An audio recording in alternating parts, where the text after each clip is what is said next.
Yo, what's up you guys? Welcome back to Second Take. It's Vishwa here, and today we're going to be discussing a very intriguing team, the Atlanta Hawks, and how far the team's ceiling is going into the upcoming season. As you guys would know, the Hawks made quite some moves this offseason following their first round exit in the playoffs to the Miami Heat. These moves feature trading for all-star point guard Dejounte Murray, among other players, and in today's video, we'll first examine in brief the Hawks' past season, what was working and what wasn't, and then we'll transition to the off-season moves that the team made, and finally, we'll come to the conclusion of how good this Hawks team can actually be next season. Before I get into the video, please make sure to subscribe to the channel if you haven't already. I promise you will not regret it, and let's get straight into the video. First off, this past season, the Hawks finished with a 43-39 record as the 8th seed in the Eastern Conference. They were technically the 9th seed, but as they won both their play-in tournament games, first against the Hornets and then the Cavs, they clinched their playoff spot. When discussing the regular season as a whole, the Hawks were actually very impressive on the offensive end, as they ranked 6th in the NBA in offensive rating at 113.1 points per game. Star point guard Trae Young averaged 28 points and nearly 10 assists and 4 rebounds a game, shooting 38% from 3. What's even more impressive is that Trae became the second player ever to finish the regular season leading in total points and assists. The team also had sharpshooter Kevin Huerter, DeAndre Hunter's improved offensive shot creation, John Collins and Clint Capella were also big in the paint for scoring,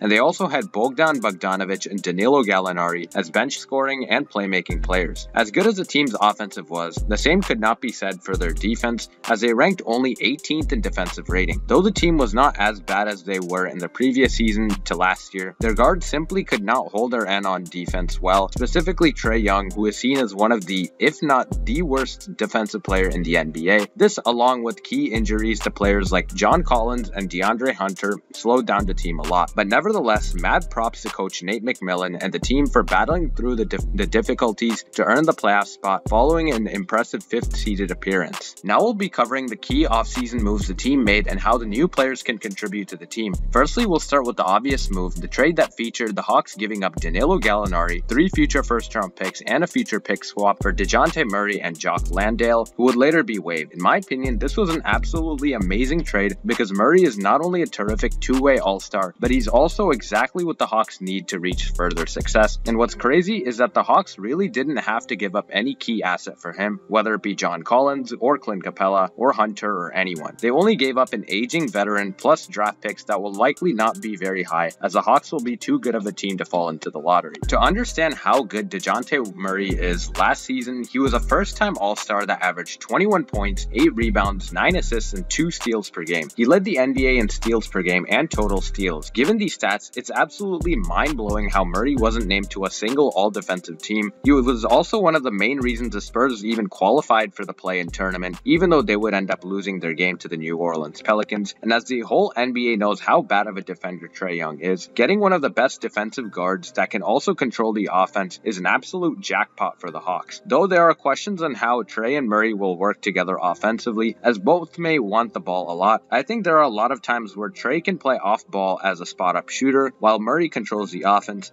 But more importantly, Coach McMillan can also have the luxury of staggering both guards in the game, subbing Murray out about 5 to 6 minutes into the game, then subbing him back in for Trae Young when the next quarter starts. Overall, the Hawks pulled a steal in acquiring Dejounte, and I can see him doing a lot of everything for the Hawks offense while also bolstering their lacking defense. Another move that the Hawks made also involved trading longtime shooting guard Kevin Huerter to the Kings for Justin Holiday, Mo Harkless, and a future first-round pick. Though Huerter's sharpshooting and shot creation ability will be missed, the trade was definitely necessary considering that the team already traded for Dejounte Murray, and they also already have Bogdan Bogdanovic on the bench. Holiday has been quite the journeyman and has played for a total of 11 teams, but has always been a reliable 3-and-D player, while Harkless is just a primary defensive stopper, which also represents what the Hawks need. While it's doubtful that both these guys will have significant roles on the team, they're definitely guys that can always step in and play their roles well when needed, especially as vets in the league. Finally, the Hawks had also drafted swingman AJ Griffin with the 16th pick out of Duke. Before we get into how good of a player Griffin can be, the majority of the mock drafts actually had Griffin going top 10 in this year's draft. Griffin already has an NBA-ready body at 6'6" and 200 pounds. His shooting is by far his greatest strength, as he shot 45% from 3 last season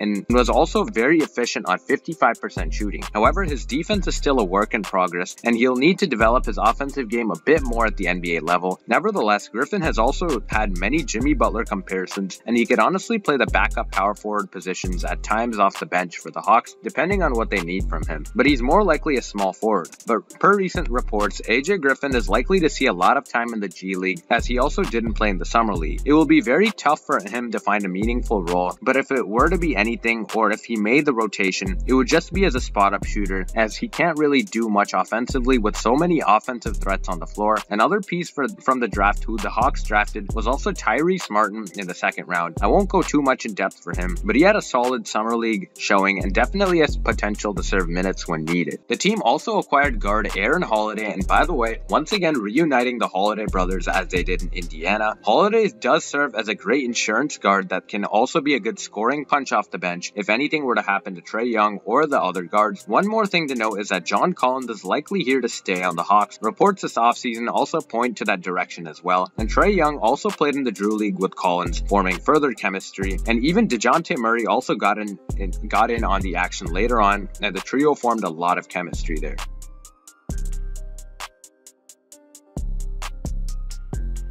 When you consider all these pieces that the Hawks added, it definitely seems like the rotation will change for the better in order to make a deep playoff run next season. Next season, we will likely see Trae Young starting at the 1, Dejounte Murray at the 2, DeAndre Hunter at the 3, John Collins at the 4, and Clint Capella at the 5. Off the bench, we will see something along the lines of Aaron Holiday at the 1 playing, but not playing that many minutes, Bogdan Bogdanovic at the 2, Justin Holiday at the 3, Mo Harkless at the 4, and Onyeka Okongwu at the 5. The third string would feature guys like Timothé Luwawu-Cabarrot, AJ Griffin, Jalen Johnson, and Frank Kaminsky. The starters would feature Trae Young setting up plays really well for the big man and, as usual, working the pick and roll to perfection. DeAndre Hunter will also do his thing as another scorer offensively who also plays lockdown defense. I would more likely see Murray having a staggered role where he would control the second unit, which is why I don't see Aaron Holiday getting that many minutes, making it more of a 9-man rotation if anything. The second unit also features Bogdan, who is an amazing scorer, playmaker, and defender, and could also play a lot of crunch time minutes if the Hawks run small ball. And Holiday and Harkless are great defensive pieces as well. If anyone goes down with an injury, the team still has solid role players like AJ Griffin and TLC to step up and contribute. Overall, I'm a big fan of Dejounte Murray, and I'm excited to see how he'll fit with the Hawks next season, as well as how the Hawks overall roster will do. I personally see this team being a 4-ish playoff seed. Let me know your thoughts on how high the Hawks ceiling is, and any other ideas for content you'd like to see us create. Please smash that like button if you enjoyed. Thank you guys for watching, and peace.